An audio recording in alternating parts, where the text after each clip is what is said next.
ಪ್ರೀತಿಯ ವಿದ್ಯಾರ್ಥಿಗಳೇ, ಈಗ ನಾವು ಗದ್ಯ ಭಾಗದಲ್ಲಿ ಸೊಸೆಯರ ಸಂಸಾರ ಎಂಬ ಸುನಂದಮ್ಮನವರು ಬರೆದಿರ್ತಕ್ಕಂತಹ ಗದ್ಯ ಕೃತಿಯನ್ನು ಅವಲೋಕಿಸೋಣ. ಇದೊಂದು ಹಾಸ್ಯಭರಿತ, ಅಂದರೆ ಯಾವುದೇ ಒಂದು ವಿಚಾರವನ್ನು ಹೇಳಬೇಕಾದ್ರೆ ಅದನ್ನು ಹಾಸ್ಯ ಮಿಶ್ರಿತವಾಗಿ ಕೂಡ ಹೇಳ್ಬೋದು ಅನ್ನೋದನ್ನು ಉದಾಹರಣೆಯಾಗಿ ಟಿ ಸುನಂದಮ್ಮನವರು ಸೊಸೆಯರ ಸಂಸಾರ ಎಂಬ ಗದ್ಯ ಕೃತಿಯನ್ನು ಬರೆದಿದ್ದಾರೆ. ಇಲ್ಲಿ ನೀವು ಕೇಳಬೇಕಾದ್ರೆ ನಗು ಮತ್ತು ಗಂಭೀರವಾಗೂ ಕೂಡ ಚರ್ಚೆ ಮಾಡ್ತಕ್ಕಂಥ ವಿಚಾರ ಆಗಿದೆ ಇದು. ಈ ಸುನಂದಮ್ಮನವರು ರಾಮಯ್ಯ ನಾಗಮ್ಮ ದಂಪತಿಗಳಿಗೆ 1917 ಆಗಸ್ಟ್ 8ರಂದು ಮೈಸೂರಿನಲ್ಲಿ ಜನಿಸ್ತಾರೆ.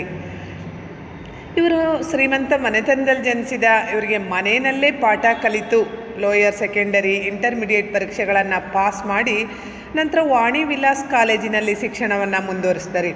ಟಿ ವೆಂಕಟನಾರಾಯಣ ಅವರೊಂದಿಗೆ 12ನೇ ವಯಸ್ಸಿನಲ್ಲೇ ಇವರಿಗೆ ಬಾಲ್ಯ ವಿವಾಹ ಆಗುತ್ತೆ. ಆದರೂ ಕೂಡ ಸಂಸಾರದ ಜಂಜಟಗಳಲ್ಲಿ ಮುಳುಗದೇ ಸಾಹಿತ್ಯ ಕ್ಷೇತ್ರದಲ್ಲಿ ಇವರು ತೊಡಕೊಳ್ತಾರೆ. ಇವ್ರ ತಾತನಿಂದ ಸಾಹಿತ್ಯದ ಬಗ್ಗೆ ಆಸಕ್ತಿ ಬೆಳೆಯುತ್ತೆ. 9ನೇ ವಯಸ್ಸಿನಲ್ಲೇ ಇವರು ಹೂವು ಎಂಬ ಕವನವನ್ನು ಬರೀತಾರೆ. ಅದು ಅಶ್ವಥ್ ನಾರಾಯಣ ಅವರು ಸಂಪಾದಿಸಿದಂಥ ಮಕ್ಕಳ ಪ್ರಸ್ತಾಪದಲ್ಲಿ ಅದು ಮುದ್ರಣಗೊಂಡಿದೆ. 1944ರಲ್ಲಿ ಆರಂಭವಾದ ಎಂ ಶಿವರಾಮ್ ಅವರ ಕೊರವಂಜಿ ಎಂಬ ಪತ್ರಿಕೆಯಲ್ಲಿ ಹಾಸ್ಯ ಲೇಖನಗಳನ್ನು ಬರೆದು ಆಗಲಿಂದ ಇವರು ಹಾಸ್ಯ ಲೇಖಕಿಯಾಗಿ ಗುರುತಿಸ್ಕೊಳ್ತಾರೆ. ವಿಕಟ ವಿನೋದಿನಿ ಮತ್ತು ನಗುವ ನಂದನ ಪತ್ರಿಕೆಗಳು ಇವರ ಹಾಸ್ಯ ಲೇಖನಗಳಿಗೆ ವೇದಿಕೆಯನ್ನು ಕಲ್ಪಿಸಿಕೊಡ್ತವೆ. ಮುತ್ತಿನ ಚೆಂಡು, ರೂಢಿಗಾಡಿ, ಪೆಪ್ಪರ್ಮೆಂಟ್, ಬಣ್ಣದ ಚಿಟ್ಟೆ, ವೃಕ್ಷವಾಹನ, ಜಂಬದ ಚೀಲ ಮೊದಲಾದ ಕೃತಿಗಳಲ್ಲಿ 137 ಹಾಸ್ಯ ಬರಹಗಳು ಇದ್ದಾವೆ. ಆದರ್ಶದ ಆಡಂಬರ, ಗೃಹಲಕ್ಷ್ಮಿ, ಕೂಸು ಹುಟ್ಟುವುದಕ್ಕೆ ಮುಂಚೆ, ಚಿಕ್ಕಪ್ಪನ ಉಯಿಲು, ಬರಕೈ, ಬಾದರಾಯಣಿ, ಊರ್ಗೊಂದು ಅಡಿಗೆ ಮನೆ ಮೊದಲಾದ ನಾಟಕಗಳನ್ನು ರಚಿಸಿದ್ದು ಎಲ್ಲವೂ ಕೂಡ ರಂಗ ಪ್ರದರ್ಶನಗಳನ್ನು ಕಂಡಿರೋದು ಇವರಿಗೆ ಹೆಮ್ಮೆ ಪಡ್ತಕ್ಕಂಥ ಒಂದು ಸಂಗತಿಯಾಗಿದೆ. ಡಾಕ್ಟರ್ ಎಂ ಶಿವರಾಮ್ ಅವರನ್ನು ಕುರಿತು ಜೀವನ ಚರಿತ್ರೆಯನ್ನು ಕೂಡ ಇವರು ಬರೆದಿದ್ದಾರೆ. ಇವರಿಗೆ ಕರ್ನಾಟಕ ಲೇಖಕಿಯರ ಸಂಘದ ಸ್ಥಾಪಕಾಧ್ಯಕ್ಷೆಯಾದ ಕರ್ನಾಟಕ ಸಾಹಿತ್ಯ ಅಕಾಡೆಮಿ ಪ್ರಶಸ್ತಿ,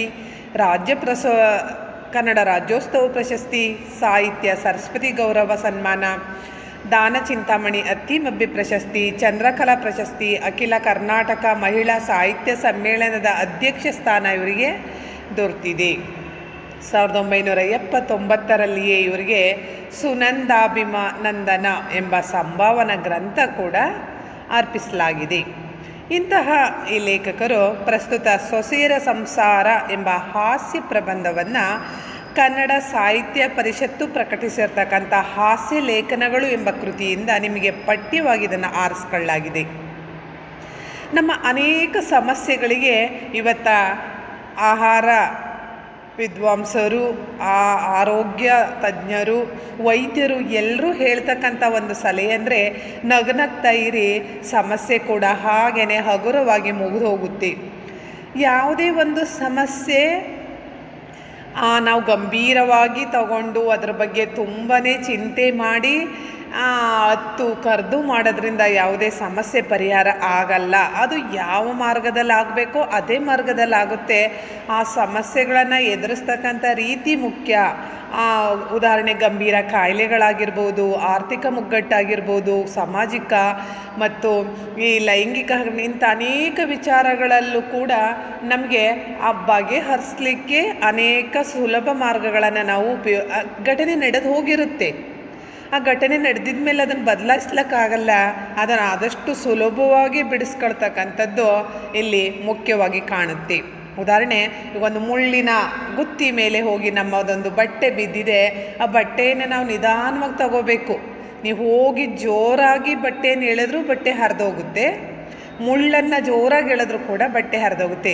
ನಿಧಾನವಾಗಿ ಅದನ್ನು ಹೇಗೆ ಬಿಡಿಸ್ಕೋಬೇಕು ಅನ್ನೋಂತಹ ಒಂದು ಊಹೆಯನ್ನು ಮಾಡಿ ನಾವು ಮಾಡಬೇಕಾಗುತ್ತೆ. ಹಾಗೆಯೇ ಆರೋಗ್ಯಕ್ಕೆ ಈ ನಗುವೆ ದಿವ್ಯ ಔಷಧ. ಇತ್ತೀಚೆಗೆ ಆರೋಗ್ಯದ ಬಗ್ಗೆ ಕಾಳಜಿ ಉಂಟಾದಂಥ ಸಂದರ್ಭದಲ್ಲಿ ಅನೇಕ ಕಡೆ ಯೋಗಾಸನ, ವ್ಯಾಯಾಮ ತರಗತಿಗಳು ನಡೀತಾ ಇದೆ. ಅಲ್ಲಿ ಈ ಕೊನೆಯಲ್ಲಿ ಯೋಗ ಮುಗಿದ ನಂತರ ಈ ನಗುವಿನ ಒಂದು ಆಸನವನ್ನು ಮಾಡ್ತಕ್ಕಂಥದ್ದನ್ನು ಕಾಣ್ತೀವಿ. ಹಾಗೂ ದೊಡ್ಡ ದೊಡ್ಡ ಮಹಾನಗರಗಳಲ್ಲಿ ನಗುವಿನ ಸ್ಮೈಲ್ ಕ್ಲಬ್ ಅಂತ ಹೇಳಿ ನಗುವಿನ ಸಂಘಗಳು ಅಂತ ಮಾಡಿ ಅಲ್ಲಿ ಹೋಗಿ ಅವರಿಗೆ ಹಣ ಕೊಟ್ಟು ಅಲ್ಲಿ ನಕ್ಕು ಬರೋದು, ಹೊರಗಡೆ ಬರಬೇಕಾದ್ರೆ ಮುಖ ಸಿಂಡ್ರಿಸ್ಕೊ ಬರೋದನ್ನು ನಾವು ಕಾಣ್ತೀವಿ. ಅದ್ರ ಬದಲು ನಾವು ಬೆಳಗ್ಗೆ ಏಳಬೇಕಾದ್ರೆ ಒಂದು ಮುಗುಳ್ನಗೆಯಿಂದ ಪ್ರತಿಯೊಬ್ಬರನ್ನೂ ಕೂಡ ನಾವು ಮುಗುಳ್ನಗೆಯಿಂದ ಭೇಟಿ ಮಾಡಿದರೆ ನಾವು ಅಂದ್ಕೊಳ್ತೀವಿ ಅವ್ಳು ಬರ್ತಿದ್ದಾರೆ, ನನ್ನ ಶತ್ರು, ಅವ್ಳು ಕಂಡು ನಂಗೆ ಆಗಲ್ಲ ಅಂತ ನಾವು ಮುಖ ಇದು ಮಾಡ್ಕೊತೀವಿ. ಅಂದರೆ ಆ ಮೂಲಕ ನಮ್ಮ ಮನಸ್ಸಿಗೆ ನಮ್ಮ ಆರೋಗ್ಯಕ್ಕೆ ಕೆಡಕಾಗುತ್ತೆ ಹೊರತು ಎದುರುಗಡೆ ಸಿಕ್ಕವ್ರಿಗೆ ಏನೂ ತೊಂದರೆ ಆಗಲ್ಲ. ಅದರಿಂದ ಪ್ರತಿಯೊಬ್ಬರನ್ನೂ ನಾವು ನಗ್ತಾ ಸ್ವಾಗತಿಸಬೇಕು. ಪ್ರತಿಯೊಂದು ಸಮಸ್ಯೆ ಸಂದರ್ಭ ಎಲ್ಲ ಸಂದರ್ಭ ಕೂಡ ನಮ್ಮ ಮನಸ್ಫೂರ್ತಿ ನಾವು ನಗಬೇಕು. ಆಗ ಆರೋಗ್ಯಕ್ಕೂ ಒಳ್ಳೆಯದು, ಜೀವನ ಕೂಡ ಸೊಗಸಾಗಿರುತ್ತೆ ಅನ್ನೋದಕ್ಕೆ ಅವರು ನವರಸಗಳಲ್ಲಿ ಹಾಸ್ಯಕ್ಕೂ ಕೂಡ ವಿಶೇಷ ಸ್ಥಾನವಿದ್ದು ಅದನ್ನು ಹೊಸತನವನ್ನು ಲವಲವಿಕೆಯನ್ನು ತಂದುಕೊಡುತ್ತೆ. ಈಗ ಉದಾಹರಣೆ, ನೀವು ಅನೇಕ ಟಿ ವಿ ಮಾಧ್ಯಮಗಳಲ್ಲಿ ಗಮನಿಸ್ತಾ ಇದ್ದೀರಾ, ಇದಕ್ಕೆ ಹೆಚ್ಚು ಕಾಮಿಡಿ ಕಿಲಾಡಿಗಳು ಮತ್ತು ಮಜಾ ಭಾರತ ಇಂಥ ಅನೇಕ ಇವು ಆರೋಗ್ಯ ನಗುವಿನ ಕಾರ್ಯಕ್ರಮಗಳಿಗೆ ಹೆಚ್ಚು ಬೇಡಿಕೆ ಬರ್ತಾ ಇದೆ. ಜನ ಹೆಚ್ಚು ವೀಕ್ಷಕರು ಅದಕ್ಕೆ ಕಂಡು ಬರ್ತಾ ಇದ್ದಾರೆ. ಅಂದರೆ ಆ ಮೂಲಕನಾದರೂ ಅವರಲ್ಲಿ ಎಲ್ಲವನ್ನು ಅಳುಮುಂಜಿ ಕತೆ, ಸಿನಿಮಾ, ನಾಟಕ ಇವನ್ನು ನೋಡ್ತಕ್ಕಂಥ ಕಾಲ ಈಗ ಸ್ವಲ್ಪ ಬದಲಾಗಿದೆ. ದುಡ್ಡು ಕೊಟ್ಟು ಹೋಗಿ ಅಳಬೇಕಾ, ಆಗೋಗಿ ದುಡ್ಡು ಕೊಟ್ಟು ಅನೇಕ ಸಿನಿಮಾಗಳು ನೀವು ಶ್ರುತಿ ಅನೇಕ ಒಂದು ಅಳ್ತಕ್ಕಂಥ ಸಂದರ್ಭದ ಸಿನಿಮಾಗಳನ್ನು ನಾವು ನೋಡ್ತೀವಿ. ಆ ಸಿನಿಮಾಗಳಲ್ಲಿ ರೇಗಿಸ್ತಿರ್ತಾರೆ, ಖರ್ಚಿಪ್ಪನ್ನು ಕೊಡಬೇಕಲ್ಲಿ. ಏಕೆಂದರೆ ಅಂತಹ ದುಃಖ ಭರಿತ ಇದನ್ನು ನಾವು ಅಷ್ಟೇ ತಲ್ಲೀನತೆಯಿಂದ ನಾವು ಅದನ್ನು ನೋಡಬೇಕಾದ್ರೆ ನಮಗೂ ಕೂಡ ದುಃಖ ಬರುತ್ತೆ ಅನ್ನೋದನ್ನು ಕಾಣ್ತೀವಿ. ಹಾಗೆಯೇ ಇವರು ಆ ಲವಲವಿಕೆಯನ್ನು ಹೇಗೆ ಹಾಸ್ಯದ ಮೂಲಕ ಗಂಭೀರ ವಿಚಾರವನ್ನು ಕೂಡ ಹೇಳ್ಬೋದು ಅನ್ನೋದಕ್ಕೆ ಸುನಂದಮ್ಮನವರ ಸೊಸೆಯ ಸಂಸಾರ ಒಂದು ಉದಾಹರಣೆಯಾಗಿದೆ. ಇವರು ಅನೇಕ ಬರಹಗಳ ಕೇಂದ್ರ ವಸ್ತು ಮಧ್ಯಮ ವರ್ಗದ ಸ್ತ್ರೀಯಾಗಿದ್ದು, ಈಕೆ ಸಮಾಜದಲ್ಲಿ ಅಂತಸ್ತಿಗಾಗಿ ಪ್ರಚಾರಕ್ಕಾಗಿ ಪರದಾಡ್ತಕ್ಕಂಥ ಒಂದು ಚಿತ್ರಣ ಇವರೆಲ್ಲ ಕತೆ ಪ್ರಬಂಧಗಳಲ್ಲೂ ಕೂಡ ಕಂಡುಬರುತ್ತೆ. ಮೇಲ್ನೋಟಕ್ಕೆ ಅದೇ ಭಾವ ಮೂಡದಾದರೂ ಕೂಡ ನಾವಿಲ್ಲಿ ಇದನ್ನು ಒಳಹೊಕ್ಕು ನೋಡಿದಾಗ ಸೊಸೆಯರ ಆಧುನಿಕತೆಯ ಸೋಗು ಅತ್ತೆಗೆ ಹೇಗೆ ಹಿಂದಿನ ಕಾಲದ ಒಂದು ಸಂಪ್ರದಾಯದಲ್ಲಿ ಬೆಳೆದಂತಹ ಬದುಕಿದಂಥ ಅತ್ತೆಗೆ ಇವರು 3 ಜನದ ಸಂಸಾರನೂ ಕೂಡ ವಿಚಿತ್ರವಾಗಿ ಕಾಣಿಸುತ್ತೆ. ಅಲ್ಲಿ ಇವಳಿಗೆ ಹೊಂದಾಣಿಕೆ ಮಾಡಿಕೊಳ್ಳಲಿಕ್ಕೆ ತುಂಬ ಕಷ್ಟ ಆಗುತ್ತೆ ಅಂತ ಕಥೆನ ಈ ಕಥೆನಲ್ಲಿ ಚಿತ್ರಿಸ್ತಾ ಹೋಗ್ತಾರೆ, ಹಾಸ್ಯಮಯವಾಗಿ ವರ್ಣಿಸ್ತಾ ಹೋಗ್ತಾರೆ. ಸಂಬಂಧಗಳ ಬಗ್ಗೆ ಕೂಡ ನಾವಿವತ್ತು ಆಲೋಚಿಸುವಂತೆ ಮಾಡುತ್ತೆ. ಈಗ ನಾವು ಆಧುನಿಕತೆಯತ್ತ ದಾಪುಗಾಲು ಹಾಕ್ತಾ ನಾವೆಲ್ಲ ತಂತ್ರಜ್ಞಾನ ಯುಗದಲ್ಲಿದ್ದೀವಿ. ಎಲ್ಲದಕ್ಕೂ ಈಗ ವಿತಿನ್ 1 ಸೆಕೆಂಡಲ್ಲಿ ನಾವು ಬೇರೆ ದೇಶ ವಿದೇಶದನ್ನು ನೋಡ್ತಕ್ಕಂಥ ವಿಡಿಯೋ ಕಾಲ್ ಅನೇಕ ಇದನ್ನು ನೋಡ್ತೀವಿ. ಹಾಗೆ ಸಂಬಂಧಗಳು ಕೂಡ ಹಾಗೇ ದೂರ ಆಗ್ತಿದ್ದಾವೆ. ಹಾಗೆ ಆ ಸಂಬಂಧಗಳು ಎಷ್ಟು ಮುಖ್ಯ ಆಗಿದ್ದೋ, ತಂದೆ ತಾಯಿ ಅಣ್ಣ ತಮ್ಮ ಅಕ್ಕ ತಂಗಿ ಈ ಸಂಬಂಧಗಳ ನಡುವೆ ಗೆರೆ ಹಾಕ್ಲಿಕ್ಕೆ ಸಾಧ್ಯ ಇಲ್ಲ. ಎಲ್ಲದಕ್ಕಿಂತ ಗೆರೆಗಳು ಮುಖ್ಯ ಆಗುತ್ತೆ. ಅಂತಹ ಸಂಬಂಧಗಳ ಬಗ್ಗೆ ಕೂಡ ಗಂಭೀರವಾಗಿ ಆಲೋಚಿಸುವಂತೆ ಪ್ರಬಂಧ ಮಾಡುತ್ತೆ. ಇಲ್ಲಿ ಅತ್ತೆ ಗಂಗಮ್ಮ ಅಂಥೇಳಿ ಅತ್ತೆ ಹೆಸರು. ಅವಳು ಹೋಗಿ 3 ಜನ ಗಂಡ್ಮಕ್ಳಿರ್ತಾರೆ. 3 ಜನ ಕೂಡ ಹೊರಗಡೆ ದೊಡ್ಡ ದೊಡ್ಡ ಮಹಾನಗರಗಳಲ್ಲಿ ಅವರು ವಾಸವಾಗಿರ್ತಾರೆ. ಹಾಗೆಯೇ ನಗರ ಜೀವನದ 3 ಲೋಕವನ್ನು ಮೇಡಮ್ ಆನ್ಲೈನ್ ಕ್ಲಾಸು ಅತ್ತೆಯಾದ ಗಂಗಮ್ಮ ಇಲ್ಲಿ ತನ್ನ 3 ಜನರ ಸೊಸೆಯರ ನಗರ ಜೀವನದ 3 ಲೋಕವನ್ನು ತೋರ್ತಕ್ಕಂಥ ಅನುಭವ ಇಲ್ಲಿದೆ. ಇದು ಗಂಗಮ್ಮಳ ಒಬ್ಬಳ ಬದುಕಿಗೆ ಸೀಮಿತ ಆಗಿಲ್ಲ. ದಿನನಿತ್ಯ ನೀವೆಲ್ಲರೂ ನೋಡ್ತಕ್ಕಂಥ ಕೇಳ್ತಕ್ಕಂತಹ ಮಾಧ್ಯಮಗಳಲ್ಲಿ ವೀಕ್ಷಿಸ್ತಕ್ಕಂತಹ ಸತ್ಯದ ಘಟನೆಯಾಗಿದೆ ಇದು. ಅತ್ತೆ ಸೊಸೆ ಅಂದರೆ ಒಂಥರ ನಮಗೆಲ್ಲರ ಮುಂದೆ ಬಿಂಬಿಸಿರೋದನ್ನು ಒಂಥರ ವಿರುದ್ಧ ಪದ ಆಗಿ ಅತ್ತೆ ಮತ್ತು ಸೊಸೆ ಹೊಂದಾಣಿಕೆ ಪ್ರೀತಿಯಿಂದ ಇರ್ತಕ್ಕಂಥ ಸಂದರ್ಭಗಳು ತುಂಬಾ ಬೆರಳೆಣಿಕೆಯಷ್ಟು ಕಡಿಮೆ. ಹಾಗೆ ಅವರಿಬ್ಬರ ನಡುವೆ ಯಾವ ಕಾರಣದಿಂದ ಅವರ ನಡುವೆ ಒಂದು ವಿರುದ್ಧ ಭಾವನೆ, ಒಂದು ಹೊಂದಾಣಿಕೆ ಸಮಸ್ಯೆ, ಮಾನಸಿಕವಾಗಿ ಅವರಿಬ್ಬರೂ ಕೂಡ ಹೋರಾಟಕ್ಕೆ ಸಿದ್ಧರಾಗೇ ಮದುವೆ ಆಗಬೇಕಾದ್ರೆ ಸಿದ್ಧ ಆಗಿರ್ತಾರೇನೋ ಅನ್ನೋ ಅಷ್ಟರ ಮಟ್ಟಿಗೆ ಕತೆಗಳಲ್ಲಿ ದಿನನಿತ್ಯದ ಜೀವನದಲ್ಲೂ ಕೂಡ ನಾವು ಇದನ್ನು ಗಮನಿಸ್ತಾ ಇದ್ದೀವಿ. ಹಾಗೆಯೇ ಯಾಕೆ ಅಂದ್ರಲ್ಲಿ ಮಗ ಇಬ್ಬರಿಗೂ ಕೂಡ ಒಬ್ಬ ಪ್ರೀತಿಯ ವಸ್ತುವಾಗಿರ್ತಾನೆ, ಅಲ್ಲಿ ಮಧ್ಯದಲ್ಲಿ ಪ್ರೀತಿ ವ್ಯಕ್ತಿಯಾಗಿರ್ತಾನೆ. ಅಮ್ಮನಿಗೂ ಕೂಡ ಮಗನ ಬಗ್ಗೆ ತುಂಬ ಪ್ರೀತಿ ಇರುತ್ತೆ, ಹೆಂಡತಿಗೂ ಕೂಡ ಹರೆಯದ ಯೌವನದ ಪ್ರೀತಿಸಿ ಅವಳು ಬಂದಿರ್ತಾಳೆ. ಇಲ್ಲಿ ಅಮ್ಮನಿಗೊಂದು ಆತಂಕ, ಸೊಸೆ ಬರ್ತಿದ್ದಾಳೆ, ಅವಳು ನನ್ನ ಮಗನನ್ನು ಕಿತ್ಕೊಳ್ತಾಳೇನೋ ಅಂತ ಹೇಳಿ ಅವಳಿಗೆ ಆತಂಕ. ಅದಕ್ಕಾಗಿ ಇದನ್ನು ಸೊಸೆಯನ್ನು ಆ ದೃಷ್ಟಿಯಿಂದಲೇ ಅವಳು ದ್ವೇಷಿಸ್ತಾ ಬರ್ತಾಳೆ. ಸೊಸೆ ಕೂಡ ಅಷ್ಟೇ, ಇಲ್ಲಿ ನನ್ನ ಗಂಡ ನಾವು ಹೊಸ್ದಾಗಿ ಬಂದಿದ್ದೀನಿ, ಹೆಚ್ಚು ಸಮಯ ಅವಳ ಜೊತೆ ಕಳಿಬೇಕು, ಎಲ್ಲ ಅವನ ಜೀವನದ ಎಲ್ಲ ಕ್ಷೇತ್ರದಲ್ಲಿ ನಾನೇ ಮುಖ್ಯ ಪಾತ್ರ ಆಗಿರಬೇಕು, ಇದಕ್ಕೆ ಅವರ ಅಮ್ಮ ಅಡ್ಡಿ ಆಗ್ತಿದ್ದಾರೆ, ಅವನ ಪ್ರೀತಿ ಆ ಕಡೆ ಹೋಗಬಾರ್ದು ಅನ್ನೋದು ಅವಳ ಒಂದು ಆತಂಕ ಇರ್ಬೋದು. ಈ ಕಾರಣದಿಂದ ಏನಾಗುತ್ತೆ, ಇಲ್ಲಿ ಅತ್ತೆ ಸೊಸೆ ನಡುವೆ ಒಂದು ಹೊಂದಾಣಿಕೆ, ಒಂದು ಪ್ರೀತಿ ವಿಶ್ವಾಸ ಕಡಿಮೆ ಪ್ರಮಾಣದಲ್ಲಿ ಕಾಣ್ತಾ ಇದೆ. ಹಾಗೆಯೇ ಅವರಿಬ್ಬರು ತಾಯಿ ಮಗಳಾಗಿ ಇರ್ಬೋದು ಅಂಥೇಳಿ ಎಲ್ಲರ ಒಂದು ಉಪದೇಶ ಆಗಿದೆ, ಎಲ್ಲರ ಅನುಭವದ ಮಾತಾಗಿದೆ. ಆದರೂ ಇವತ್ತಿಗೂ ಕೂಡ ಅದು ಕಷ್ಟ ಆಗಿದೆ. ಮತ್ತು ಈ ಸಮತೋಲನಗಳ ಜೀವನ ವಿಧಾನವನ್ನು ಇಲ್ಲಿ ನಾವು ಗಮನಿಸ್ಬೋದಾಗಿದೆ. ಹಾಗೆಯೇ ಈ ಸೊಸೆಯರ ಸಂಸಾರದಲ್ಲಿ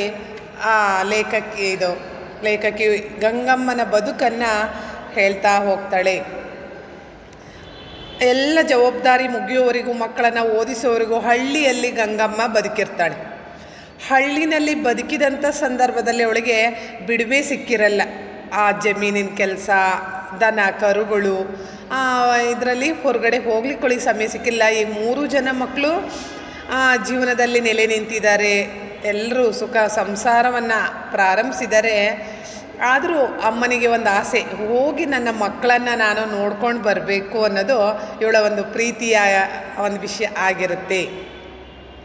ಅದಕ್ಕೆ ಇವಳು ಎಲ್ಲ ಮಕ್ಕಳ ಮನೆಗೆ ಹೋಗಿ ಆ ಸಂಸಾರವನ್ನು, ಪ್ರತಿ ತಾಯಿಗೂ ಕೂಡ ಆಸೆ ಇರುತ್ತೆ, ತನ್ನ ಮಕ್ಕಳ ಬದುಕು ಹತ್ತಿರದಿಂದ ನೋಡಬೇಕು, ಪ್ರೀತಿಯಿಂದ ಅದನ್ನು ಅನುಭವಿಸ್ಬೇಕು. ಏಕೆಂದರೆ ಇದುವರೆಗೂ ತಾಯಿನೇ ಎಲ್ಲದಕ್ಕೂ ಮುಖ್ಯ ಪಾತ್ರವಾಗಿರ್ತಾಳೆ.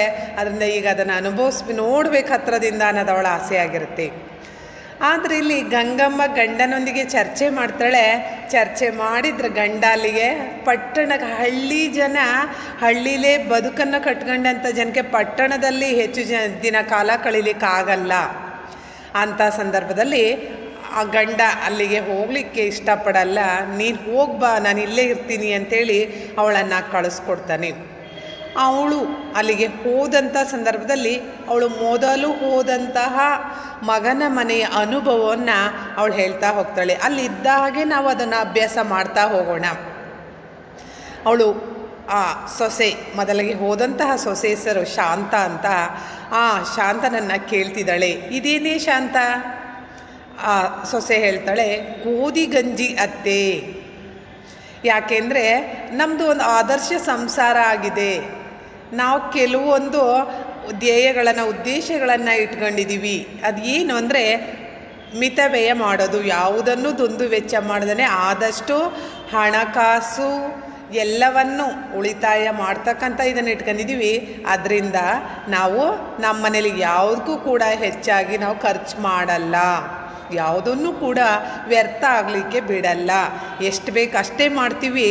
ಎಷ್ಟು ಕಡಿಮೆನಲ್ಲಿ ಜೀವನ ಮಾಡ್ಬೋದೋ ಹಾಗೆ ಬದುಕ್ತೀವಿ ಅಂತ ಆಗ ಮಗ ಆ ಗೋಧಿ ಗಂಜಿಯ ಹಿನ್ನೆಲೆಯ ಕಥೆಯನ್ನು ಅಮ್ಮನಿಗೆ ಹೇಳ್ತಾನೆ. ಮಲೆನಾಡ ಮೂಲೆ ಹಳ್ಳಿಯಿಂದ ಬಂದಂಥ ಈ ಗಂಗಮ್ಮನಿಗೆ ಮೊದಲ ಬಾರಿಗೆ ಅವಳು ಅಮ್ಮನ ಬಂದಿದ್ದಾಳೆ. ಈ ಗೋಧಿ ಗಂಜಿ ಆಶ್ಚರ್ಯವನ್ನು ಉಂಟು ಮಾಡುತ್ತೆ. ಅದರ ಹಿನ್ನೆಲೆ ಕಥೆಯನ್ನು ಕೂಡ ಅವಳು ಕೇಳಿದಾಗ ಆಗ ಪುಣ್ಯ ಆಗ ಅವಳು ಅನ್ಕೊಳ್ತಾಳೆ, ಪುಣ್ಯ ಕೆಂಪು ತ್ರಿಕೋಣದ ಯುಗಕ್ಕೆ ಮುಂಚೆ ಜನ್ಮ ತಾಳಿದ್ರು ಗಂಗಮ್ಮ. ಅಂದರೆ ಇಲ್ಲಿ ಸ್ವತಂತ್ರ ಬರಲಿಕ್ಕೆ ಮುಂಚೆನೇ ಗಂಗಮ್ಮ ಬದುಕಿರ್ತಾಳೆ. ಹಾಗೆಯೇ ನಾವೇ ರೇಷನ್ ಅಕ್ಕಿ ಉಣಿಸಿ, ನಾವೇ ಬಟ್ಟೆ ತೊಡಿಸಿ, ನಾವೇ ಶಾಲೆ ಗಟ್ಟಿದ್ರೂ ಕೂಡ 3ರ ಮೇಲಿನ 4ನೆಯ ಕೂಸನ್ನು ನಾವು ಕಂಕುಳಲ್ಲಿಸ್ಕೊಂಡಾಗ ಮಂದಿ ಕಣ್ಣು ಮಿಟುಕಿಸಿ ಕಿಸಿ ನಗ್ತಿದ್ದ ಕಾಲವಲ್ಲ ಅದು. 6 ಗಂಡು ಮಕ್ಕಳ ತಾಯಿ ಗಂಗಮ್ಮ ರೆಕ್ಕೆ ಬಲಿತ ಹಕ್ಕಿಗಳಾಗಿ ಶಹರಿಗೆ ಧಾವಿಸಿ ಗೃಹಸ್ಥರಾಗಿದ್ದರು ಅವರೆಲ್ಲ. ಅಂದರೆ ಗಂಗಮ್ಮನ ಬದುಕು ಇದ್ದಂಥ ರೀತಿಯನ್ನು ಇಲ್ಲಿ ಲೇಖಕರು ಹೇಳ್ತಾ ಹೋಗ್ತಾರೆ. ಆ ಕಾಲ ಹೇಗಿತ್ತು ಅಂದರೆ ಹೆಚ್ಚು ಮಕ್ಕಳಿದ್ದಷ್ಟು ಮನೆ ಚೆನ್ನಾಗಿರುತ್ತೆ, ಸುಖ ಸಂಸಾರ ಸಮೃದ್ಧಿ ಶ್ರೀಮಂತಿಕೆ ಬರುತ್ತೆ ಅನ್ನೋದೊಂದಿತ್ತು. ಅದರಿಂದ ಹೆಚ್ಚೆಚ್ಚು ಮಕ್ಕಳನ್ನು ಪಡೀಲಿಕ್ಕೆ ಎಲ್ಲರೂ ಹಂಬಲಿಸ್ತಿದ್ರು. ಕಡಿಮೆ ಅಂದರು 3, 4, 5, 6, 10, 12, 17, 18 ಮಕ್ಕಳವರೆಗೂ ಇದ್ದದ್ದನ್ನು ನಾವು ಹಿಂದಿನ ಕಾಲದಲ್ಲಿ ಕೇಳ್ತೀವಿ. ಹಾಗೆಯೇ ಇಲ್ಲೂ ಕೂಡ ಗಂಗಮ್ಮ ಹೀಗೆ ಮಕ್ಕಳ ತಾಯಿಯಾಗಿ ಅವರೆಲ್ಲರ ಲಾಲನೆ ಪೋಲನೆ ಪೋಷಣೆಯನ್ನು ಮಾಡಿ ಮಕ್ಕಳೆಲ್ಲ ಹಕ್ಕಿಗಳು ಹೇಗೆ ರೆಕ್ಕೆ ಬುಕ್ಕ ಕಲ್ತ ಮೇಲೆ ಬಲ್ತ ಮೇಲೆ ಹೇಗೆ ಹಾರಿ ಹೋಗ್ತವೋ ಹಾಗೆ ಇವರೆಲ್ಲರೂ ಕೂಡ ಆ ಮನೆಯನ್ನು ಬಿಟ್ಟು ನಗರಕ್ಕೆ ಹೋಗಿದ್ದಾರೆ. ಅವಳಿಗಿದು ಒಳ್ಳೆ ಮಕ್ಕಳು, ಒಳ್ಳೆ ಸಂಸಾರ, ಒಳ್ಳೆ ಸೊಸೆರು ಬಂದಿದ್ದಾರೆ. ಆಗಾಗಲೇ ಪತ್ರ ಬರೀತಾರೆ, ಅಮ್ಮ ಅತ್ತೆ ಮಾವ ಚೆನ್ನಾಗಿದ್ದೀರಾ, ನಿಮ್ಮನ್ನು ತುಂಬ ಮಿಸ್ ಮಾಡ್ಕೊಳ್ತಿದ್ದೀವಿ, ಬನ್ನಿ ನೀವು ನಮ್ಮ ಜೊತೆಲೇ ಇದ್ದು ಬಿಡಿ. ಇದೊಂಥರ ಹೇಗೆ ಅಂದರೆ ದೂರದಲ್ಲಿದ್ದರೆ ಎಲ್ಲ ಸಂಬಂಧನೂ ಚೆನ್ನಾಗಿರುತ್ತೆ. ಅದಕ್ಕೆ ಹೇಳ್ತಾರೆ ದೂರದ ಬೆಟ್ಟ ಕಣ್ಣಿಗೆ ನುಣ್ಣಗೆ. ದೂರದಲ್ಲಿದ್ದರೆ ಧೂಪದ ಗಮನ, ಹತ್ತಿರದಲ್ಲಿದ್ದರೆ ಹಡಕನಾಥ. ಇಂಥ ಹಲವಾರು ಗಾದೆನ ನಮ್ಮ ಜನಪದರು ಅವತ್ತಿನ ಕಾಲದಲ್ಲೇ ಕಟ್ಟಿದ್ದಾರೆ ನೋಡಿ. ವೇದ ಸುಳ್ಳಾದರೂ ಗಾದೆ ಸುಳ್ಳಾಗಲ್ಲ ಅಂತಾರೆ. ಇಲ್ಲಿ ಅಂದರೆ ಆ ಜೀವನದಲ್ಲಿ ಅವರು ಅನುಭವಿಸಿದ್ದನ್ನೇ ಅವರು ಗಾದೆಗಳ ರೂಪದಲ್ಲಿ ಅವರ ಅನುಭವದ ಹರಳುಗಳಾಗಿ ಇವು ಮೂಡಿ ಬಂದಿದ್ದಾವೆ. ಹಾಗೆಯೇ ಇಲ್ಲೂ ಕೂಡ ಅವ್ರು ದೂರದಲ್ಲಿದ್ದಾಗ ತುಂಬ ಚೆನ್ನಾಗಿ ತುಂಬ ಪ್ರೀತಿಯಿಂದ ಪತ್ರವನ್ನು ಬರೀತಾರೆ. ನಮ್ಮಲ್ಲಿ ಬನ್ನಿ, 4-6 ದಿವಸ ನಮ್ಮೊಟ್ಟಿಗೆ ಇರಬಾರ್ದು, ಯಾಕೆ ನೀವು, ನಮಗೆ ತುಂಬ ಆಸೆ ನಿಮ್ಮನ್ನು ಒಟ್ಟಿಗೆ ಇಟ್ಕೋಬೇಕು ಅಂತ. ಹಳ್ಳಿ ಬಿಟ್ಟು ಆ ಪಟ್ಟಣಕ್ಕೆ, ಹಳ್ಳೀಲಿ ಏನಿದೆ ಅದನ್ನು ಬಿಟ್ಟು ಪಟ್ಟಣಕ್ಕೆ ಬರ್ತಕ್ಕಂಥ ಆಸೆನೇ ನಿಮಗೆ ಇಲ್ವಾ ಅಂಥೇಳಿ ಅನೇಕ ಸಲ ಇಂಥ ವಿಚಾರಗಳನ್ನು ಎಳೆದು ಪತ್ರವನ್ನು ಬರಿತಾ ಇರ್ತಾರೆ. ಆವಾಗ ದೂರ ಸಂಪರ್ಕದ ಕಾಲಕ್ಕಿಂತ ಪತ್ರ ವ್ಯವಹಾರದ ಒಂದು ಕಾಲ ಆಗಿದೆ. ಇವತ್ತು ನಾವು ಪತ್ರ ವ್ಯವಹಾರ ಅಂತ ಅಂದರೆ ಹಾಗಿತ್ತ ಅಂತ ಮುಂದಿನ ಮಕ್ಕಳಿಗೆ ನಾವು ಹೇಳಬೇಕಾಗುತ್ತೇನೋ. ಈಗ ಪತ್ರ ಬರೀತಿದ್ದೋ ನಾವು, ಅದು 2-3 ದಿವಸಕ್ಕೆ ಹೋಗಿ ಅವ್ರಿಗೆ ತಲುಪ್ತಾ ಇತ್ತು ಈ ರೀತಿ ಪೋಸ್ಟ್ಮ್ಯಾನ್ ಅಂತ ಹೇಳಿ. ಏಕೆಂದರೆ ಇವತ್ತು ಎಲ್ಲ ಮೊಬೈಲ್ ಯುಗದಲ್ಲಿ ನಾವಿದ್ದೀವಿ, ಒಂದು ಇದರಲ್ಲಿ ನಾವು ಅದನ್ನು ಹೇಳಬೇಕಾಗುತ್ತೆ. ಹಾಗೆಯೇ ಇಲ್ಲಿ ಗಂಗಮ್ಮನ ಗಂಡ ರಂಗಯ್ಯ, ಅವನಿಗೆ ಸ್ವಲ್ಪ ಕಿವಿ ಕೇಳುವಂಥ ಸಮಸ್ಯೆ ಆಗಿರುತ್ತೆ. ಅವನು ಆ ಹಳ್ಳಿಯನ್ನು ಬಿಟ್ಟು ಪಟ್ಟಣಕ್ಕೆ, ಏಕೆಂದರೆ ಪಟ್ಟಣದ ಜೀವನದ ಒಂದು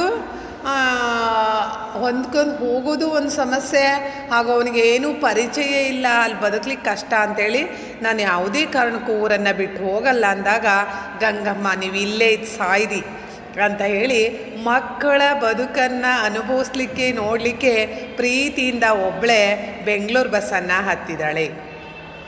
ಆ ಬೆಂಗಳೂರು ಬಸ್ಸಿಗೆ ಹೋದ್ಮೇಲೆ ದೊಡ್ಡ ಬಸ್ ಸ್ಟ್ಯಾಂಡ್ನಲ್ಲಿ ಪುಟ್ಟ ತಗಡಿನ ಪೆಟ್ಟಿಗೆಯನ್ನು ಹಿಡಿದಿದ್ದಾಳೆ ಮಡಿಯಾದ.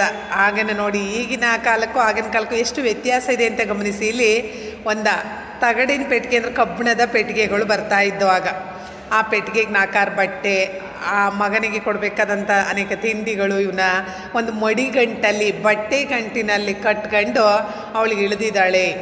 ಆಗ ಶ್ಯಾಮನಿಗೆ ಮೊದಲೇ ಇವಳು ಬರ್ತಾಳೆ ಅನ್ನೋ ವಿಚಾರ ಗೊತ್ತಿದ್ದರಿಂದ ಶ್ಯಾಮ ಅಲ್ಲಿ ಹೋಗಿ ಅವಳನ್ನು ಬಸ್ ಸ್ಟ್ಯಾಂಡಿಂದ ಕರ್ಕೊಂಡು ಹೋಗಲಿಕ್ಕೆ ಅವಳನ್ನು ಭೇಟಿಯಾಗ್ತಾನೆ.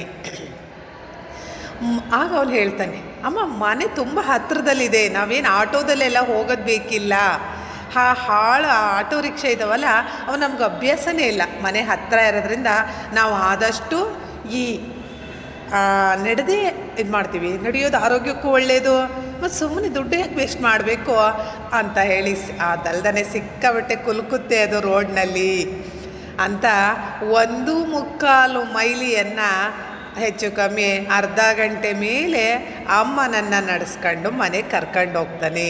ಇವನ ಮಿತವ್ಯಯದ ಜಿಪುಣತನದ ಸಂಸಾರ ಇಲ್ಲಿಂದ ಗಂಗಮ್ಮನಿಗೆ ಪರಿಚಯ ಆಗ್ತಾ ಹೋಗುತ್ತೆ. ಅತ್ತೆ ಬಂದ ತಕ್ಷಣ ಸೊಸೆ ತುಂಬ ಸಂತೋಷದಿಂದ ನಗುಮುಖದಿಂದ ಅವಳನ್ನು ಸ್ವಾಗತಿಸಿ ಪ್ರೀತಿಯ ಮಾತನಾಡಿ ಬತ್ಲಿ ಮನೆಯನ್ನು ತೋರಿಸಿ ಆ ಮಣೆ ಮೇಲೆ ಕೂರಿಸಿ ಈಗ ಗೋಧಿ ಗಂಜಿಯನ್ನು ಅವಳಿಗೆ ಕೊಟ್ಟಿದ್ದಾಳೆ. ಅವಳು ಅದು ನೋಡಲಿಕ್ಕೆ ಕಾಫಿ, ಇಲ್ಲಿ ಗಟ್ಟಿ ಹಾಲಿನಲ್ಲಿ ಕಾಫಿ ಮಾಡ್ಕೊಂಡು ಕುಡ್ದು ಅಭ್ಯಾಸ ಗಂಗಮ್ಮನಿಗೆ. ಆ ಹಾಲಿಗೆ 1 ಡ್ರಾಪು ನೀರು ಹಾಕ್ತಾನೆ, ಕರೆದ ಹಾಲು ಕರೆದಾಗೆ. ಹಳ್ಳಿ ಜನದ ಮನಸ್ಸು ಕೂಡ ತುಂಬ ಸುಂದರವಾಗಿರುತ್ತೆ, ತುಂಬ ವಿಶಾಲವಾಗಿರುತ್ತೆ. ಅವ್ರಿಗೆ ಎಷ್ಟು ಜನಕ್ಕೆ ಅನ್ನ ಹಾಕೋದಾದ್ರೂ ಯಾವ ಯೋಚನೆಯನ್ನು ಮಾಡ್ದೇ ಅವ್ರು ಬದುಕೋದನ್ನು ನಾವು ನೋಡ್ತೀವಿ. ಹಾಗೆಯೇ ಇಲ್ಲಿ ಕಾಫಿಯನ್ನು ನೀರಿನಂತೆ ಬಳಸಿ ರೂಢಿಯಾದಂಥ, ಅಂದರೆ ಯಾವುದಕ್ಕೂ ಸಣ್ಣದಾಗಿ ಯೋಚಿಸಿ ಹಳ್ಳಿ ಜನಕ್ಕೆ ಗೊತ್ತಿರಲ್ಲ, ಅದೇ ರೀತಿ ಗಂಗಮ್ಮನಿಗೆ ಕೂಡ ಈ ಗೋಧಿ ಗಂಜಿಯನ್ನು ನೋಡಿದ ತಕ್ಷಣ ಅವಳ ಉಸಿರು ಹಿಡ್ಕೊಂಡು ಮಾಡ್ತಾಳೆ. ನಂತರ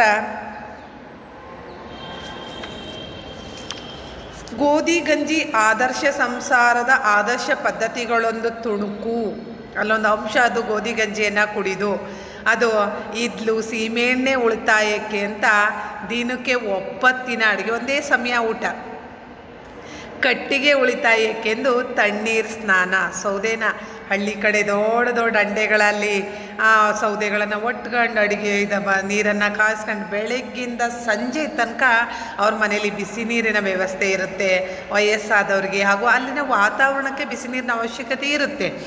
ಹಾಗೆ ಬದುಕಿದಂತಹ ಇವಳಿಗೆ ಇಲ್ಲಿ ಈ ಎಲ್ಲ ಉಳಿತಾಯದ ಕಾರಣದಿಂದ ಅವ್ರಿಗೆ ದಿನಕ್ಕೆ ಒಂದೇ ಸಮಯ ಅಡುಗೆ, ತಣ್ಣೀರಿನ ಸ್ನಾನ ಆರೋಗ್ಯಕ್ಕೆ ಒಳ್ಳೆಯದು. ಮಕ್ಕಳು ಇದು ನಿಜ ಅಂತ ಇವತ್ತು ಕೂಡ ಸೈಂಟಿಫಿಕ್ಕಾಗಿ ಹೇಳ್ತಾರೆ, ತಣ್ಣೀರಿನ ಸ್ನಾನ ನಮ್ಮ ಆರೋಗ್ಯಕ್ಕೆ ತುಂಬ ಉಪಯೋಗ ಆಗುತ್ತೆ ಅಂತ. ಹಾಗೆಯೇ ಉಳಿತಾಯಕ್ಕೆ ಅಂತ ತಣ್ಣೀರು ಸ್ನಾನವನ್ನು ಅವ್ರ ಮನೆಯಲ್ಲಿ, ಶಾಮುನ ಮನೆಯಲ್ಲಿ ರೂಢಿಸ್ಕೊಂಡಿರ್ತಾರೆ. ಆಗ ಈ ಕೆಲಸಕ್ಕೆ ಪಟ್ಟಣಗಳಲ್ಲಿ ಹೆಚ್ಚು ಕೆಲಸಕ್ಕೆ ಇಟ್ಕೊಂಡಿರ್ತಕ್ಕಂಥ ಪರಿಸ್ಥಿತಿಯನ್ನು ನಾವು ನೋಡ್ತೀವಿ. ಆದರೆ ಇವ್ರ ಮನೇಲಿ ಯಾರನ್ನು ಕೆಲಸಕ್ಕೆ ಇಟ್ಕೊಂಡಿರಲ್ಲ. ಅದನ್ನು ನೋಡಿದಂಥ ಗಂಗಮ್ಮ ಆಶ್ಚರ್ಯಭರಿತ ನೋಡಬೇಕಾದ್ರೆ ಸೊಸೆ ಅದನ್ನು ವಿವರಿಸ್ತಾ ಹೇಳ್ತಾ ಹೋಗ್ತಾಳೆ. ಕೆಲಸಕ್ಕೆ ಅಂತ ನಾನು ಯಾರನ್ನೂ ಇಟ್ಕೊಂಡೇ ಇಲ್ಲ ಅತ್ತೆ, ನಾವೇ ಮಾಡ್ಕೊಬಿಡ್ತೀವಿ. ಅವ್ರವ್ರ ಬಟ್ಟೆ ಅವರೇ ತೊಳ್ಕೊಳ್ತಾರೆ, ಅವರು ಊಟ ಮಾಡಿ ತಟ್ಟೆ ಪಾತ್ರೆ ಅವರೇ ತೊಳಿತಾರೆ, ಗುಡಿಸೋದು ಸಾರಿಸೋದು ಎಲ್ಲ ಸರ್ತಿ ಮೇಲೆ. ಗಂಡ 1 ವಾರ, ಹೆಂಡತಿ 1 ವಾರ, ಮಕ್ಕಳು 1 ವಾರ ಹೀಗೆ ಹಂಚಿಕೆ ಆಗಿದೆ ಅಂತ ಹೇಳಿ ಕೆಲಸಕ್ಕೆ ಆಳನ್ನು ಇಟ್ಕೊಳ್ಳದೇನೆ ಇರ್ತಕ್ಕಂಥ ಸ್ವಾವಲಂಬಿ ಬದುಕಿನ, ಹಾಗೂ ಎಲ್ಲರೂ ಇಲ್ಲಿ ಜವಾಬ್ದಾರರು, ಹೆಣ್ಣು ಗಂಡು ಯಾವ ಭೇದ ಇಲ್ದನೆ ಅನ್ನೋ ಒಂದು ಇದನ್ನು ಸೊಸೆ ಪರಿಚಯ ಮಾಡಿಕೊಡ್ತಾಳೆ. ಅದಕ್ಕೆ ಕಾರಣ ಕೂಡ ಹೇಳ್ತಾಳೆ, ಮಕ್ಳಿಗೆ ಕೂಡ ಇದು ಅಭ್ಯಾಸವಾಗಬೇಕಲ್ವ ಅತ್ತೆ, ಸ್ವಾವಲಂಬನೆಯ ಬದುಕು ಮಕ್ಳಿಗೆ ಕಲಿಸ್ಕೊಡ್ಬೇಕಮ್ಮ. ಒಬ್ಬರ ಕೈಯನ್ನು ಕಾಯಬಾರ್ದು, ಯಾರನ್ನ ಅವಲಂಬಿಸಿ ಡಿಪೆಂಡಾಗಿ ಬದುಕಿದರೆ ಮುಂದೆ ಮಕ್ಕಳಿಗೆ ಜೀವನ ಕಷ್ಟ ಆಗುತ್ತೆ. ಅದರಿಂದ ಒಬ್ರಿಗೆ ಹೊರೆಯಾಗ್ದೇ ಹಾಗಿದ್ರೆ ಅಲ್ವ ಅವರು ಭವಿಷ್ಯತ್ತಿನಲ್ಲಿ ಒಳ್ಳೆ ಪ್ರಜೆಗಳಾಗೋದು ಅಂತ ಕೇಳಿದಂತಹ ಒಂದು ಮಂತ್ರಿ ಭಾಷಣವನ್ನು ಕೇಳಿದಂಥ ಇದನ್ನು ಮಗ ಕೂಡ ಹೆಂಡತಿ ಮಾತನ್ನು ಸಮರ್ಥಿಸಿ ಹೇಳ್ತಾನೆ. ಆಗ ಕಾಂಗ್ರೆಸ್ ಪುಡಾರಿ, ಈ ಕಾಂಗ್ರೆಸ್ಸಿನ ಒಂದು ರಾಜಕಾರಣದಲ್ಲಿ ಕಾಣಿಸ್ಕೊಂಡಂತಹ ವ್ಯಕ್ತಿ ಶಾಮು ಅದರ ಒಂದು ಇದನ್ನು ಹೇಳ್ತಾ ಹೋಗ್ತಾನೆ. ಈ ಮಾತಿನಂತೆ ದಿನ ನಡೀತಾ ಇರುತ್ತೆ. ಮೊದಲೊಂದು 2 ದಿನ ಚೆನ್ನಾಗಿ ನಡೆಯುತ್ತೆ, ಸ್ವಲ್ಪ ದಿನ 1 ವಾರ ಅನ್ಕೊಳ್ಳಿ. ನಂತರ ದಿನ ಏನಾಗುತ್ತೆ, ಊಟ ಮುಗಿಯೋ ವೇಳೆ ಸರಿಯಾಗಿ ಮೊಮ್ಮಗನ ಗೆಳೆಯ ಬಂದು ಕ್ರಿಕೆಟ್ ಆಡ್ಲಿಕ್ಕೆ ಕರೀತಾನೆ. ಹಾಗೆಯೇ ಕಾಲೇಜಿಗೆ ಕರೆತೊಯ್ತಕ್ಕಂಥ ಗೆಳತಿ ಬಂದಿದ್ದರಿಂದ ಮೊಮ್ಮಗಳು ಊಟ ಮಾಡಿ ತಟ್ಟೆಯಲ್ಲೇ ಕೈ ತೊಳೆದು ಆ ತಟ್ಟೆನ ಹಾಗೆ ಬಿಟ್ಟು ಓಡೋಗ್ತಾರೆ. ಆಗ ಇನ್ನೊಂದು ನೀತಿ ಹೇಳೋದು, ಉಪದೇಶ, ಕಾಲಹರಣ ಹಾನಿಕಾರಕ. ಕಾಲವನ್ನು ಸುಮ್ಮನೆ ವ್ಯರ್ಥ ಮಾಡಬಾರ್ದು, ಅದು ಒಳ್ಳೆಯದಲ್ಲ ಅಂತ ವಿಷಯಿಕ ಚರ್ಚಾಕೂಟದ ಉದ್ಘಾಟನಾ ಸಮಾರಂಭಕ್ಕೆ ಶ್ಯಾಮ ಮಾತಾಡ್ಲಿಕ್ಕೆ ಹೋಗ್ತಾ ಇರ್ತಾನೆ. ಹಾಗೆಯೇ ಆ ಭಾಷಣಕ್ಕೆ ಸಮಯ ಆಯಿತು ಅಂತ ಅವನು ಕೂಡ ಎಲ್ಲ ಕೆಲಸಗಳನ್ನು ಬಿಟ್ಟು ಓಡಿ ಹೋಗ್ತಾನೆ. ಸೊಸೆ ಕೂಡ ಹಾಗೆ ಮಾಡಿ ಮೂವರ ಎಲ್ಲ ಎಂಜಲು ತಟ್ಟೆ ಕೆಲಸ ಎಲ್ಲ ಕೂಡ ಗಂಗಮ್ಮನ ಪಾಲಿಗೆ ಉಳಿಯುತ್ತೆ.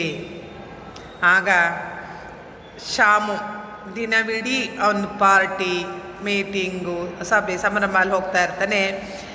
ಸೊಸೆ ಶಾಂತಳಿಗಂತೂ ಈ ಕ್ಲಬ್, ಮಹಿಳಾ ಕ್ಲಬ್ಗಳಲ್ಲಿದ್ದು ಆ ಸಣ್ಣ ಕೈಗಾರಿಕೆ ಸಮಿತಿ, ಸಮಾಜ ಕಲ್ಯಾಣ ಸುಧಾರಣೆ, ಆಹಾರ ಅಭಾವ ಗೋಷ್ಠಿ, ಕಲಬೆರಕೆ ವಿರೋಧ ಸಮ್ಮೇಳನ, ಬೆಲೆ ಏರಿಕೆ ಪ್ರತಿಭಟನಾ ಸಭೆ, ಬಿಡುವು, ಇವೆಲ್ಲಗಳಿಗೆ ಬಿಡುವೇ ಇರಲ್ಲ. ಸ್ವಾವಲಂಬಿ ಆಗಿದ್ದವಳು ಈಗ ಗಂಗಮ್ಮ ಮಾತ್ರ ಸ್ವಾವಲಂಬಿ ಆಗ್ತಾಳೆ. ಅವರೆಲ್ಲರೂ ಕೂಡ ಪರಾವಲಂಬಿ ಅಂದರೆ ಗಂಗಮ್ಮನ ಅವಲಂಬಿಸ್ತಾರೆ. ಗಂಗಮ್ಮ ಅವಲಂಬಿ ಲೇಖಕರು ತುಂಬ ಚೆನ್ನಾಗಿ ಹೇಳ್ತಾರೆ ಇಲ್ಲಿ. ಅವ್ರು ಹೇಗೆ ಸ್ವಾವಲಂಬಿಗಳ ಅಂತ ಪಾಠ ನೀತಿ ಉಪದೇಶವನ್ನು ಹೇಳಿದವರು ಕ್ರಮೇಣ ಹೇಗೆ ಪರಾವಲಂಬಿಗಳಾಗಿ ಗಂಗಮ್ಮನ ಅವಲಂಬಿಗಳಾಗ್ತಾರೆ ಅನ್ನೋದನ್ನು ಲೇಖಕರು ಹೇಳ್ತಾರೆ. ಈಗ ಹಾಗೆಯೇ ಅವ್ರ ಮನೆಯಲ್ಲಿ ಎಲ್ಲೋ ಗಾಳಿಗೆ ಬಿದ್ದಂಥ ಪರಂಗಿ ಬೀಜದಿಂದ ಒಂದು ಗಿಡ ಹುಟ್ಟಿರುತ್ತೆ. ಅದು ಸಮೃದ್ಧಿಯಾಗಿ ಪರಂಗಿ ಕಾಯನ್ನು ಬಿಟ್ಟಿರುತ್ತೆ. ಇವ್ರು ಶಾಮುನ ಮನೆಯ ಒಂದು ಮುಖ್ಯ ಇದೆ, ಇದು ವ್ಯರ್ಥವನ್ನು ಮಾಡೋ ಹಾಗಿಲ್ಲ. ಆದ್ದರಿಂದ ಅವಳು ಆ ಪರಂಗಿಕಾಯನ್ನು ಕೂಡ ಹೇಗೆ ಬಳಸ್ತಾರೆ ಅನ್ನೋದನ್ನು ನಮ್ಮ ಮುಂದಿನ ತರಗತಿಯಲ್ಲಿ ಉಳಿದೆಲ್ಲ ಸಂಸಾರಗಳ ಕಥೆಯನ್ನು ನೋಡೋಣ ಮಕ್ಕಳೇ.